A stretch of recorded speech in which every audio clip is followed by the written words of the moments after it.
Hi friends, welcome to my channel. 2024 group 4 question பற்றி பார்க்கலாம்.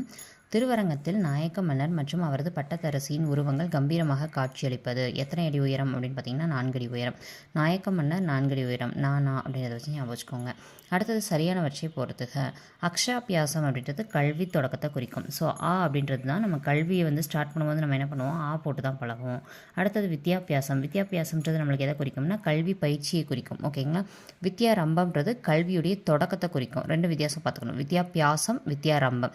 ரம்பம் அப்படின்றது நம்மளுக்கு தொடக்கம் அப்படின்றத குறிக்கும். பியாசம் அப்படின்றது பயிற்சின்றதை குறிக்கும். சீதாள பத்திரம் அப்படின்றது சீதாள அப்படின்றது தாளை மடலை குறிக்கக்கூடியது.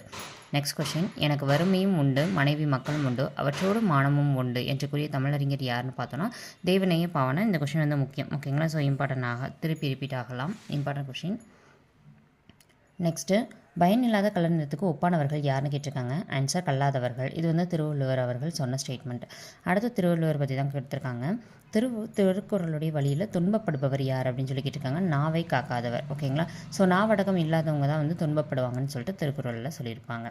நச்சப்படாதவன் செல்வம் நடு ஊருள் நச்சு மரம் பழுத்தற்று. இதில் எந்த அணி இடம்பெற்றிருக்குன்னு கேட்டிருக்காங்க. தற்று மோஸ்ட்லி இந்த தற்று அற்று போல இதெல்லாம் வந்தாலே ஹோமே அணின்றதை கெஸ் பண்ணிடலாம். ஓகேங்களா.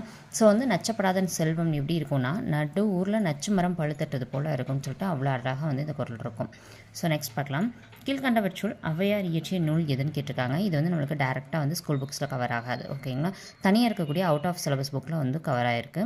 இதில் நம்ம ஆனால் என்ன பண்ணலாம் அப்படின்னா எலிமினேட் பண்ணி ஈஸியாக கண்டுபிடிக்க முடியும். வெற்றி வேர்க்கை அப்படின்றது அதிவீரராம பாண்டியர் எழுதுனது. நன்னெறி அப்படின்றது சிவபிரகாசர் அவர்கள் எழுதுனது. ஓகேங்களா. அடுத்து அருங்கல செப்பு அப்படின்றதுக்கு ஆசிரியர் யாரும் இல்லை. நூல்களுக்கு அருங்கல செப்புன்ற நூலுக்கு ஆசிரியர் யாரும் இல்லை. அப்படி பார்த்தோம் அப்படின்னா ஞானக்குரல் அப்படின்றது தான் ஔவையார் இயற்றிய நூல்குள்ளே வரும். ஓகேங்களா. அப்போ ஞானக்குரல் என்னும் நூலை எழுதியவர் யாருன்னு பார்த்தோன்னா ஔவையார். மற்றதுக்கு ஆசிரியர்கள் யார் யார் இருக்காங்கன்னு பார்த்துக்கோங்க. ஓகேங்களா. இந்த வீடியோ பிடிச்சிருந்துச்சுன்னா லைக் பண்ணிக்கோங்க. நம்ம சேனலில் சப்ஸ்கிரைப் பண்ணிட்டு மறக்காமல் கீழே பெல் ஐக்கானை கிளிக் பண்ணி வச்சுக்கோங்க. பக்கத்தில் இருக்கக்கூடிய பெல் ஐக்கானை. இதுக்கான அதாவது பயனில்லாத கலர் நிலத்துக்கு ஒப்பானவர்கள் கல்லாதவர்கள் அப்படின்னு சொல்லிட்டு ஒரு குரலில் சொல்லியிருப்பாங்க. அது என்ன குரல்ன்றதை கமெண்ட் பாக்ஸில் கமெண்ட் பண்ணுங்கள். இந்த வீடியோ பிடிச்சிருந்துச்சு அப்படின்னா அதையும் கமெண்ட் பாக்ஸில் கமெண்ட் பண்ணுங்கள். தொடர்ந்து ஃபாலோ பண்ணுங்கள். தேங்க்யூ.